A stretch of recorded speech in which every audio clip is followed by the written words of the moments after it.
자, 여러분, 오늘은 우리가 11.5절 나갈 건데요. 지난 시간까지 11.4절까지 마무리했죠. 그래서 11.4절에서 한 번만 더 제가 언급해야 할 내용이 있어서 얘기하고 5절로 넘어갈게요.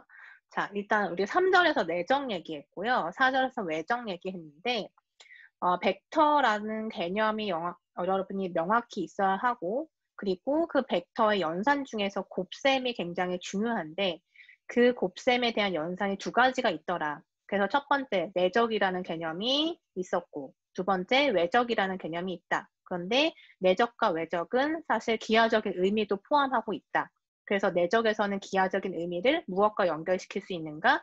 정사형이라는 거죠. 사형이라고 하는 개념하고 맞물려서 생각을 할 수가 있는 거고, 외적이라는 개념은 기하적으로 봤을 때, 그쵸, 뭐 평행사변형의 면적과 연결할 수 있고, 그리고 스칼라 3중적이라고 하는 계산, 여기 3중적이라고 돼 있죠. 3중적에 대해서는 평행 육면체 부피에 해당하는 값을 우리가 계산해낼 수 있다라는 얘기까지 했어요. 굉장히 중요한 얘기들이죠. 외적에서 중요한 것은 우리가 크로스 프로덕트라고 해서 외적을 표현하는데, 외적은 방향이 중요하죠. 왜냐하면 결과값이 벡터이기 때문에. 그래서 A 크로스 B를 했을 때 그 결과물이 방향이 어디가 될 것인가. 자, 외적이라는 것은 결과물은 벡터다. 내적은 뭐죠? 내적을 했을 때 결과물은 스칼라죠. 내적을 계산하면 정의에서 계산했을 때 상수값이 나올 거예요. 하지만 외적은 우리가 어떻게 계산했냐면 이렇게, 그쵸, 3차원 행렬식을 계산함으로써, 여기 연습했었죠, 여러 번. 3차원 행렬식을 계산해서 2차원으로 줄여서 이렇게 계산하잖아요. 그럼 결과적으로 벡터가 나오잖아요. 그래서 크로스 프로덕트의 결과물은 벡터이기 때문에 방향과 크기가 존재한다. 그럼 그 방향이 어떻게 될 것인가? 그걸 여러분이 결정해야 된다는 거예요. 자, 그냥 막 계산에만 익숙해져 있으면 물론 계산을 하면 되죠. 그냥 시키는 대로 하면 되지만 여러분이 방향을 한번 또 고려를 해봐야 된다는 거. 그 마지막 11.4절의 마지막 쪽에 보면 노트 1번 한번 볼게요.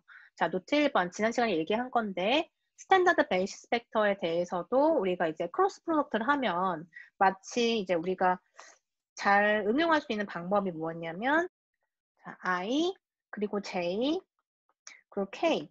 그래서 I와 J를 외적하면 K가 되고, K랑 I를 외적하면 J가 되고, 그다음에 I랑 J 외적하면 K가 되고, 이렇게 순서대로 이렇게 보시면 돼요.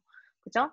그래서 외적에서 또 중요했던 건 뭐냐면, 자, I 클로스 J는 K지만 순서를 바꿔서 J 클로스 I는 K가 아닌 거죠. 뭐였냐면 마이너스 K였어요.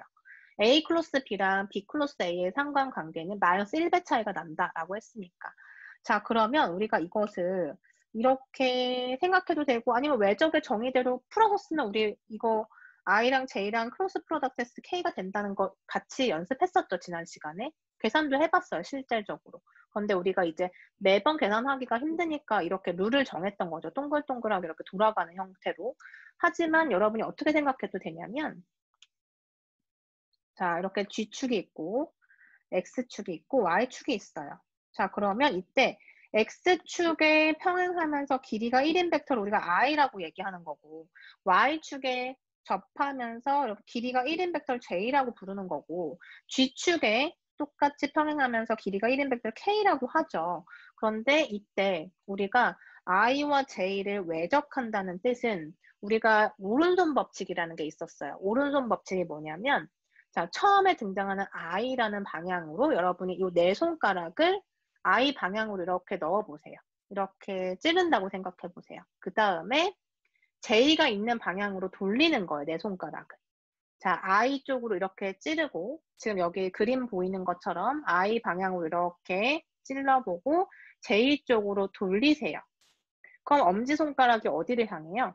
위를 향하게 되죠. 그게 바로 뭐다? 외적의 방향인 거예요. 그래서 I와 J를 외적했을 때는 윗방향이네. 그러니까 K 방향이 되는 거죠. 그래서 결과가 I 클로스 J는 K가 된다. 이렇게 보시면 돼요. 자, 이렇게 연습하면 되고, 그리고 주의해야 될 거, 크로스 프로덕트는 교환 법칙이 성립하지 않는다. 그리고 지금 이 방향 잡는 거에 대해서는 우리가 뒤에서 연습 문제 풀이할 때 한 번 더 할 거예요. 그래서 한 번 더 연습하도록 하고, 이런 기초적인 내용에 대해서 여러분이 잘 개념이 있어야 5절에서 헤매지 않을 거예요. 5절 넘어가기 전에 여러분이 4절까지 복습 좀 잘 해놓고 5절로 넘어갈 건데, 5절에서는 우리가 직선과 평면의 방정식을 얘기하는데 이때 벡터의 개념이 다 들어가요. 그래서 4절까지 혹시 어려움이 있는 친구는 저한테 질문하셔도 되고요. 따로 클리닉 수업 진행하셔도 괜찮아요. 11.5절로 왔고요. 직선 및 평면의 방정식이라는 단원이네요. 자, 직선은 우리가 라인이라고 하고 평면은 플레인이라고 하죠.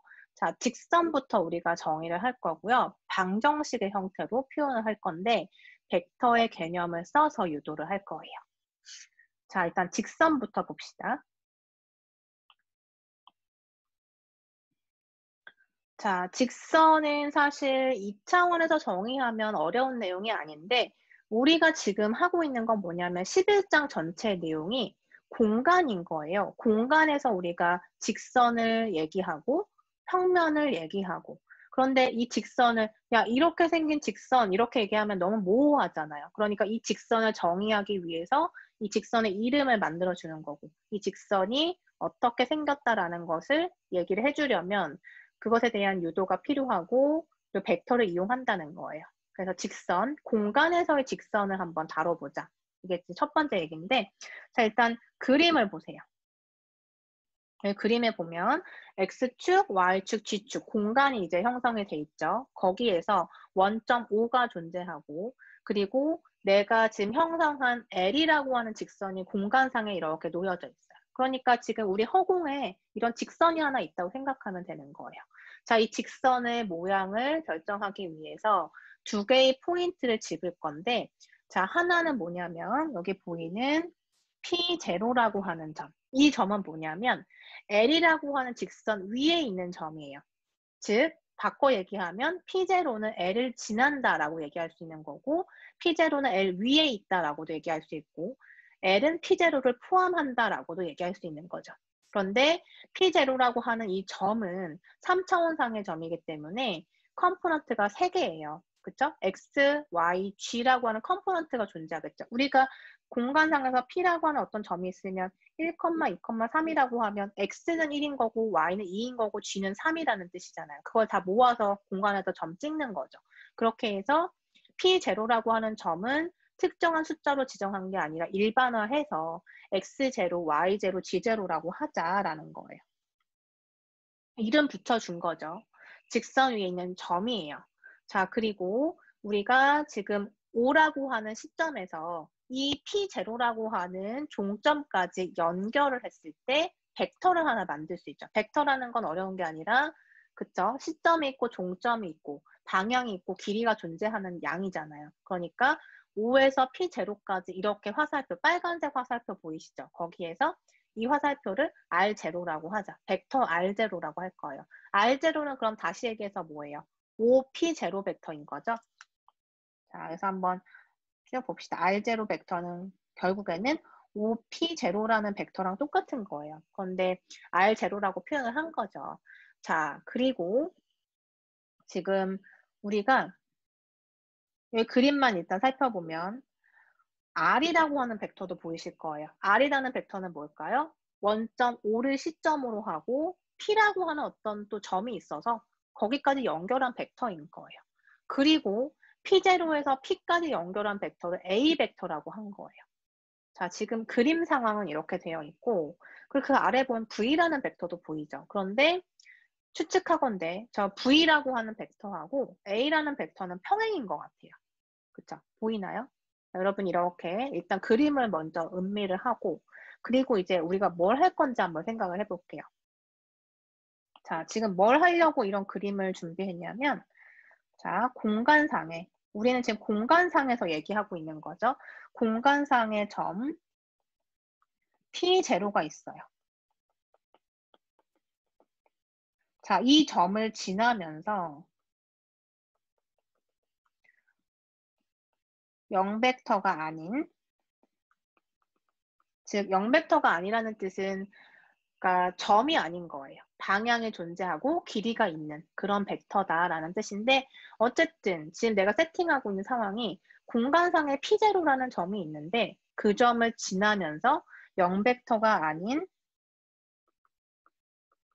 주어진 벡터 V에 평행한 직선 L의 방정식을 어떻게 만들 수 있는가? 이게 지금 내가 궁금한 거예요. 자, V라는 벡터가 일단 주어져 있는데 이 벡터에 평행하면서 P0를 지나는 직선은 식이 어떻게 만들어질 것인가? 이게 궁금하다는 거예요.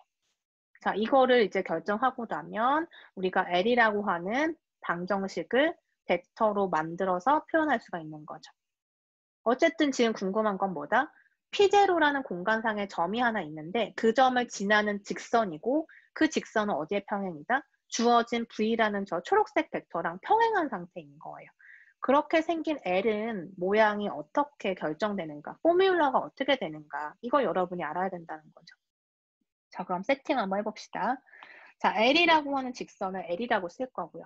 L은 지금 어떤 상황이다? V라는 벡터가 주어져 있는데 그 벡터랑 평행인 거예요. 그래서 V라는 벡터하고 평행이다라고 이렇게 쓸게요.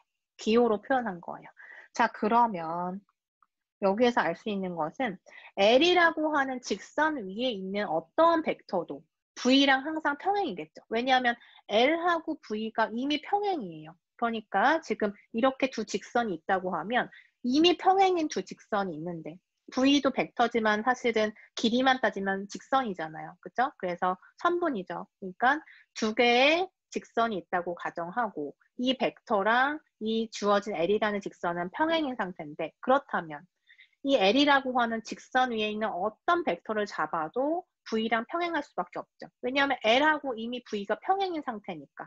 L 위에다가 어떤 벡터를 취해도 당연히 얘랑 평행이 될 수밖에 없죠. 그 위에 있는 거기 때문에. 그래서 L이라고 하는 직선 위에 있는 벡터를 하나 잡을 건데 그 벡터가 누구냐면 P0를 시점으로 하고 P라고 하는 이 점을 종점으로 하는 벡터. 즉 P0, P 벡터를 가지고 올게요. 자, 여기서 P0, P 벡터는 뭐다?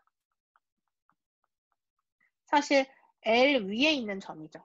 집합 기호로 쓴다면 이렇게도 쓸 수 있겠죠. L 위에 포함되는 직선인 거예요, 하나에. 그래서 P0하고 당연히 V가 평행할 수밖에 없어요. 그죠? 위에 식하고 아래 식 바로 내려올 수 있겠죠. 자, 그러면 이 얘기랑 같은 것은 자, 어떤 벡터랑 어떤 벡터가 평행인 상태다. 우리 이거 지난 시간에도 활용했어요. 평행이다라는 거 어떻게 얘기할 수 있다? 자, 두 개의 벡터가 이렇게 있어요. 평행이에요. 그런데 벡터라는 것은 어떻다? 위치를 바꿔도 상관없죠. 왜냐? 길이가 똑같고 방향만 보존이 된다면, 즉 A라는 벡터를 이렇게 B에 겹치도록 그림을 그려주면 이것도 A 벡터인 거예요. 위치만 바뀌었다 뿐이지. 그래서 A랑 B는 어떤 관계에 있다? 스칼라배 관계에 있다. 즉 평행이다라는 말을 듣는 순간 여러분은 스칼라배다라고 응용을 해야 되는 거죠.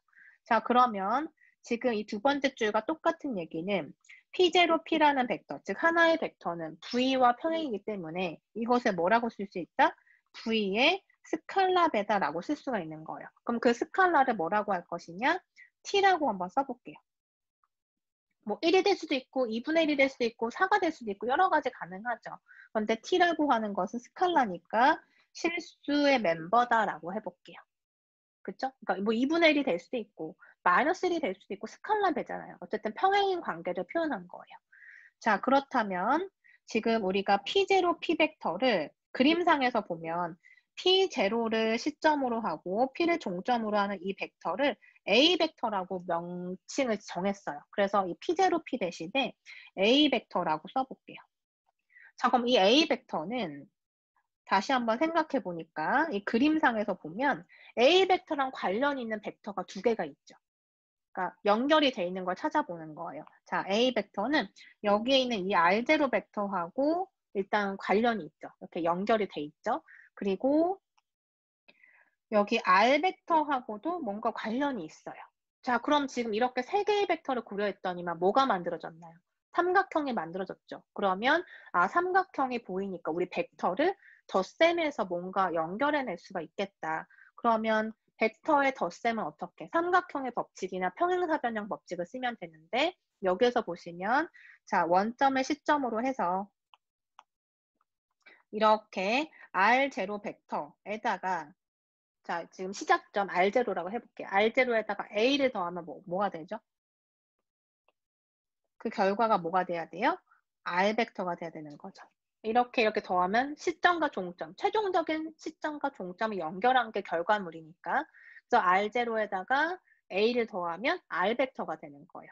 이렇게 되는 거죠. 그러면 지금 우리가 여기서 A 벡터는 하고 정리를 하고 싶은데 A 벡터는 하고 정리하면 뭐가 되겠어요? A 벡터는 R에서 R0를 뺀 거죠. 그래서 A 대신에 R-R0라고 쓸게요. 그죠? 근데 그게 뭐냐면 지금 T 곱하기 V잖아요. 그쵸? 자, 그래서 결과는 뭐냐면 R 벡터는 이거 넘겨서 R0 더하기 T 곱하기 V다가 되는 거예요. 자, 지금 첫 번째 결론. R 벡터는 R0 더하기 어떤 실수 곱하기 V 벡터다. 이렇게 표현이 되는데, 자, 이것을 우리가 다시 표현을 해보면, 자, 다시 그림으로 돌아가서, 자, R 벡터는 어떻게 생긴 벡터냐면, 원점을 시점으로 해서 P라고 하는 점까지 연결한 벡터로서 종점이 P인데, 종점은 X, Y, G예요. 즉, X, Y, G를 컴포넌트로 하는 어떤 점이 P인 거예요. 그죠? 그러면 R 벡터는 우리 어떻게 쓸 수 있나요? 우리 이거 연습했었죠. 성분으로 표현하는 방법. 벡터를 성분으로 표현하자. 그 R 벡터는 종점이 지금 X, Y, G니까 벡터화하면 X, Y, G다라는 걸 알 수 있어요. 그러면 R0 벡터는 뭔가요? R0 벡터는 원점이 시점이면서 종점이 P0인데 P0가 지금 X0, Y0, G0니까 이것을 성분으로 하는 벡터다. 즉 X0, Y0, G0 이렇게 될 거고 더하기 T 곱하기 V인데 V라고 하는 벡터는 지금 뭔지 모르죠, 성분이. V는 뭔지 모르니까 이 V라고 하는 이 점을 A, B, C라고 해서 V의 벡터의 이름은 A, B, C라고 한번 해봅시다. 이렇게 놔도 괜찮죠? 모르니까 A, B, C라고 하는 거예요. 자, 이렇게 해서 보면 결론적으로 지금 이 벡터의 합으로 표현이 된 거예요. 그러면 우변을 정리했을 때 우리 벡터의 덧셈은 어떻게 하죠? 성분끼리 하는 거고 이렇게 스칼라배는 다 취해줘야 되죠. 마치 분배하듯이. 그러면 첫 번째 컴포넌트는 x0 더하기 t 곱하기 a가 되는 거고 두 번째 컴포넌트는 이 y0에다가 더하기 t 곱하기 b가 되겠죠. 그 다음에 세 번째 컴포넌트는 g0 더하기 t 곱하기 c가 될 거예요. 자, 이렇게 된다. 그러면 여기에서 우리가 벡터와 벡터가 서로 같다라고 했으니까 성분끼리 같은 거잖아요. 그러면 결론이 뭐가 돼요? x는 뭐가 된다? 여기에서 x는 이게 된다. 즉 x0 더하기 t 곱하기 a가 된다. 이렇게 쓸 수 있고 그 다음에 y는 뭐가 돼요? y는 두 번째 성분끼리 같겠지. 그러면 얘랑 같은 거죠. y0 더하기 t 곱하기 b랑 같겠지. 그 다음에 g는 뭐랑 같은 거예요? g는 이 마지막 성분 g0 더하기 t 곱하기 c랑 같겠지. 이렇게 볼 수가 있다는 거죠. 자, 그래서 우리가 처음에 어디서 시작했냐면 공간상의 점 P0가 있는데 그 점을 지나면서 아래에 있는 V라는 벡터랑 평행한 직선 L에 대한 방정식을 구하기 위해서 처음에 시도를 L이라는 직선과 V는 평행합니다 해서 시작을 한 거예요. 거기서 식을 만들어내다 보니까 결국엔 지금 이렇게 R은 R0 더하기 T 곱하기 V다라고 하는 식이 나왔죠. 그런데 지금 이 식은 어떤 형태예요? 벡터 형태죠. R도 벡터고 R0도 벡터고 V도 벡터잖아요. 그래서 이걸 우리가 뭐라고 하냐면 벡터 방정식이라고 불러요. 그러니까 벡터가 들어간 식이니까 벡터 방정식이라고 한다. 자, 그런데 지금 유도한 이 식하고 제가 옆에 지금 강의안에 보면 여기 R에 T라고 되어 있잖아요. 뭔가 포뮬러가 좀 다르죠. 다른 게 아니라 사실 같은 거예요. R이라고 쓰나 아래 t라고 쓰면 사실 상관없고 이 t가 뭐냐면 이 t라고 하는 게 뭐였냐면 아까 실수였죠. 스칼라비 할 때 썼던 거예요. 이 t가 무엇이냐에 따라서 전체 값이 바뀌기 때문에 하나의 함수와 같이 함수처럼 쓴 거예요. 그래서 t라고 하는 것은 변수다. 이렇게 생각하면 되고 그래서 아래 t다라고 쓰거나 이걸 그냥 r이라고 써도 괜찮죠. 이걸 뭐라고 한다? 벡터 방정식이라고 한다. 그래서 여러분한테 어떤 상황을 주고 이 직선에 대한 벡터 방정식을 구하세요라고 물어볼 수 있다는 거예요. 그러면 이렇게 세팅해서 쭉 풀어서 벡터화해서 1번과 같이 표현할 수 있어야 된다. 이게 이제 첫 번째고요. 그 다음에 우리가 뭐 했냐면 이 R이라고 하는 것의 모양을 봤더니 X, Y, G라는 벡터다. 그리고 V는 내가 모르니까 A, B, C라고 놓자. 그리고 R0가 X0, Y0, G0다. 이렇게 놓고서는 벡터의 상등이라는 입장에서 보니까 결과적으로 이런 식을 이끌어낼 수 있었죠. 그죠? 그러면 앞에서 봤던 벡터 방정식하고는 모양이 일단 다르잖아요. 그럼 이 방정식에도 이름을 붙여줘야 되니까 이름을 붙여주기를 뭐라고 했냐면 여기 강의안에 보시면 자 x는 x0 더하기 a 곱하기 t 그 다음에 y는 y0 더하기 b 곱하기 t 그 다음에 g는 g0 더하기 c 곱하기 t 이렇게 표현했어요. 이거를 뭐라고 하냐면 매개변수 방정식이라고 불러요.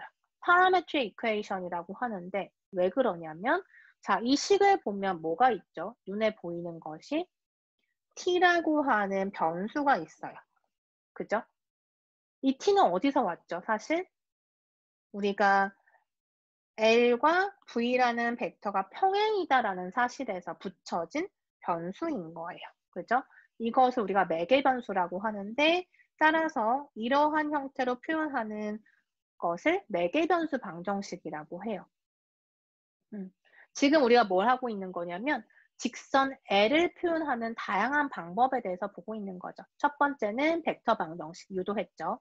두 번째는 이 벡터 방정식으로부터 풀어서 써보니까 4개 변수 방정식이 나왔다. 이게 이제 2번인 거고 그 다음에 3번은 대칭 방정식 Symmetric Equation인데 이건 어떻게 구한 거냐면 자 1번에서 2번이 나오고 2번에서 3번이 나와요. 자 3번은 어떻게 나오느냐 2번식에서 여러분이 자, 첫 번째 이 식을 t에 대해서 정리를 해볼 수가 있을 거예요. 자, 어떻게 하냐면 자, x-x0는 자, x0 넘겼어요. 그 다음에 t 곱하기 a다라고 보면 t는 하고 정리 가능하죠. 그래서 t는 하고 정리하면 a분의 x-x0가 될 거예요. 맞나요?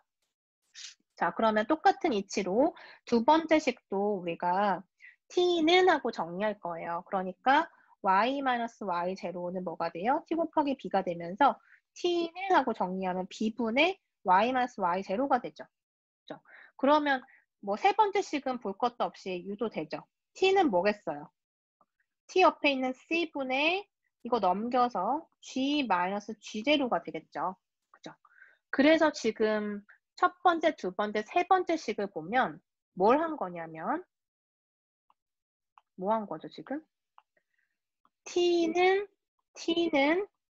하고 다 정리한 거야. 그러면 t가 얘고 t가 얘니까 이 세 개는 지금 다 똑같다는 뜻이네요. 그죠? 다 t로 정리가 되니까.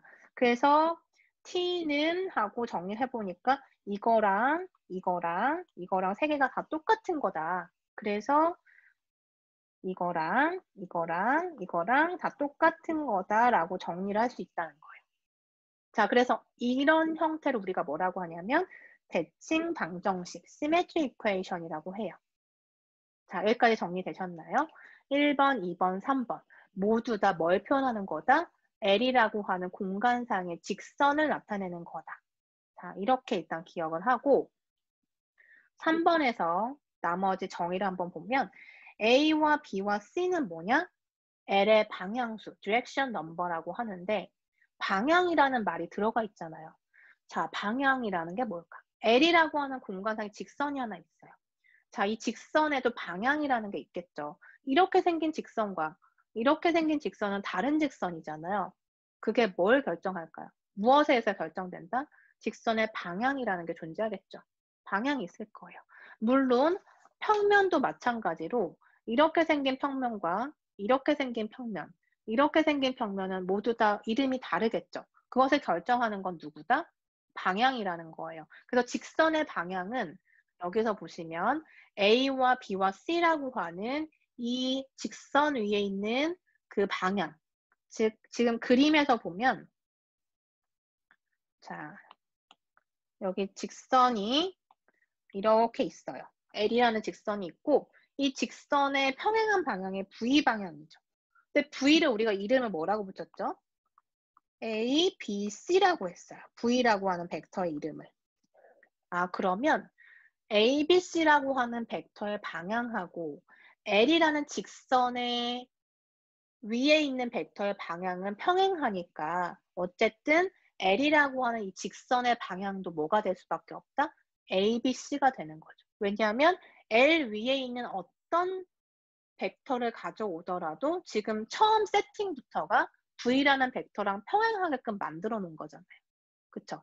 L의 평행한 벡터를 내가 하나 그려놓고 그 다음에 수식을 진행한 거죠. 그러니까 어쨌든 L 위에 있는 어떤 벡터를 가지고 오더라도 어떤 부분의 벡터를 가져오더라도 V랑 방향이 똑같으니까 V라는 벡터를 이렇게 이동시켜서 딱 붙이면 정확하게 일치하겠죠. 평행이니까. 이동시키면. 그래서 L 위에 있는 벡터는 방향이 항상 ABC인 거예요. 되셨죠? 그래서 L의 방향을 뭐라고 한다? A, B, C라고 한다. 그래서 지금 첫 번째 벡터 방정식에서 보면 여기에서 지금 R이라고 하는 것이 이 직선을 의미하는 건데 왜 직선일까요? 자, R이라고 하는 이 벡터. R이라고 하는 벡터. 자, 이게 직선을 의미한대요. 이게 왜 직선이지? R이라는 벡터는 이렇게 생겼는데 어떻게 이 L을 표현할 수 있지? 이렇게 생각하는 친구도 있을 거예요. 왜냐? 지금 R이라고 하는 벡터 방정식을 보면 자, RT는 R0 더하기 T 곱하기 V라고 되어 있죠. 자, 이 얘기는 뭐냐면 T라고 하는 값을 무수히 많이 넣었을 때 L을 만들 수 있다는 거예요. 자, 다시 예제를 한번 봅시다. 조금 어려운 개념이니까 여러분이 잘 들어보세요. 자, t에 만약에 0이다. t는 실수라고 했잖아요. 그러니까 0이다. 그러면은 r0는 뭐가 되죠? r0가 돼요. 0 곱하기 v니까. 그래서 r이라고 하는 이 벡터는 t가 무엇이냐에 따라서 결과값이 달라져요. 자, 그러면 자, 여기에서 r0 하면 r0가 나오고 자, t에다 1을 넣어 봅시다. 그러면 r0 더하기 v가 될 거예요. 자, 그 다음에 r에다가 2를 넣어 봅시다. r0 더하기 2 곱하기 v가 되겠죠. 그런데 지금 이 t는 실수 범위 안에 있고 그렇기 때문에 무수히 많은 숫자들이에요. 이것을 다 대응한다고 생각하면 자, 이것은 결과물이 뭐냐면 r0는 r0다. 즉, 이 벡터죠. 이 벡터 값을 점으로 찍으면 이렇게 되죠. 그 다음에 R1은 R0 더하기 V예요. 즉, R0에다가 V만큼 더하는 거예요. V가 지금 그린 벡터랑 똑같죠? 위치만 이렇게 이동시키면. 그러면 R0 더하기 V니까 결과물은 이렇게 돼서 여기에 찍히게 되겠죠. 그 다음에 세 번째 요식 한번 찍어보면 R2는 R0 더하기 2 곱하기 V래요. 그럼 V가 지금 이만큼이니까 2 곱하기 V는 이만큼이 될 거고 스칼라 배해서 그것을 지금 위에다가 즉 R0 벡터의 종점에 V라는 벡터의 시점이 맞아 떨어지도록 이동해서 이렇게 붙여넣기 하면 여기에 점이 찍히죠. 지금 우리 3개만 해본 거예요. 3개만 했더니 결과적으로 점이 어디에 찍혔냐면 자, 기억해 보세요. 처음에 여기 찍혔죠. 그 다음에 여기쯤 찍혔죠. 그 다음에 여기쯤 찍혔죠. 지금 3개 한 개 이렇게 점 찍힌 거예요. 그럼 t에다가 내가 마이너스 1도 넣고 마이너스 2도 넣고 막 엄청나게 많은 숫자를 막 넣어요. 그러면 그때마다 어디에 찍히겠어요? 이렇게 찍히고 이렇게 찍히고 뭔가 대응이 되겠죠? 그래서 그 점들을 다 연결하면 뭐가 된다는 뜻이에요? 이 L이라는 직선이 된다는 거예요. 그래서 이 L을 표현하는 방법 중에 첫 번째가 벡터 방정식인 거죠. 아, t가 무수히 많은 실수를 대표하는 거니까 저기에다가 넣을 때마다 점에 대응이 되면서 아, 이 직선이 만들어지는 거구나. 이렇게 이해를 하면 돼요.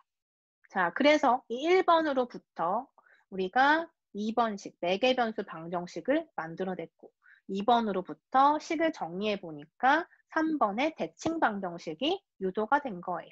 그런데 여기에서 A, B, C라는 것은 무엇이었다? 직선 L의 방향을 결정하는 벡터다. 그러니까 V라고 하는 벡터랑 평행하니까 L의 방향은 누가 된다? V의 방향과 똑같다. A, B, C다. 그래서 이 A, B, C를 우리가 L의 디렉션 넘버, 방향수라고 한다. 방향을 A, B, C가 결정한다는 뜻이에요. 자, 이렇게 정리하면 되고. 그 다음에 2번에 보시면 만약에 A가 0이다. A가 0이다. 그럴 수도 있잖아요. 자, V라는 벡터는 방향이 A, B, C인데 이게 0, 어떤 숫자 이런 벡터일 수도 있잖아요. 그러면 이때는 어떻게 해야 되죠? 3번에서 보면 A에 0이 된다? 말이 안 되죠. 갑자기 분모가 0이 돼버려요. 그런 상황이 있으면 안 되니까 만약에 이렇게 A, B, C라는 방향수 중에 하나가 0이 되면 그때는 자, 그 방향수가 0이 되는 분자는 X는 X0라고 하면 되고 나머지만 따로 써주면 되는 거예요. 됐나요? 자, 왜 그럴까요? 2번에서 보시면 돼요. 다시 2번으로 돌아가서 만약에 A가 0이다. A가 0이다. 그럼 첫 번째 식은 어떻게 돼요? X0는 X가 되는 거죠. X는 X0다. 이렇게 될 것이고. 두 번째 식과 세 번째 식을 보시면 얘네들은 A가 뭐든 상관없잖아요. 그러니까 이 둘만의 관계를 표현하면 뭐가 되죠? 이 둘만의 관계만 보면은 얘하고 얘하고 만들어지니까 둘은 같다라고 보면 되니까 이 식이 만들어지는 거죠. 그쵸? 그래서 이렇게 우리가 벡터 방정식, 그 다음에 매개변수 방정식, 대칭 방정식에 대해서 유도를 했어요. 자, 이것을 여러분이 잘 이해를 해야만 예제가 나왔을 때 풀 수가 있어요. 무조건 외운다고 되는 게 아니죠. 여러분이 이 직선의 방정식이 왜 이렇게 유도가 됐는지를 생각해야 되는 거고, 그리고 벡터 방정식으로 표현한 이유, 그리고 매개변수 방정식이 이렇게 나왔다. 대칭 방정식이 아 이거구나. 이렇게 여러분이 유도할 수 있으면 되는 거예요. 굳이 외울 필요 없는 거죠. 구조를 여러분이 이해를 하면 외울 것이 없어요.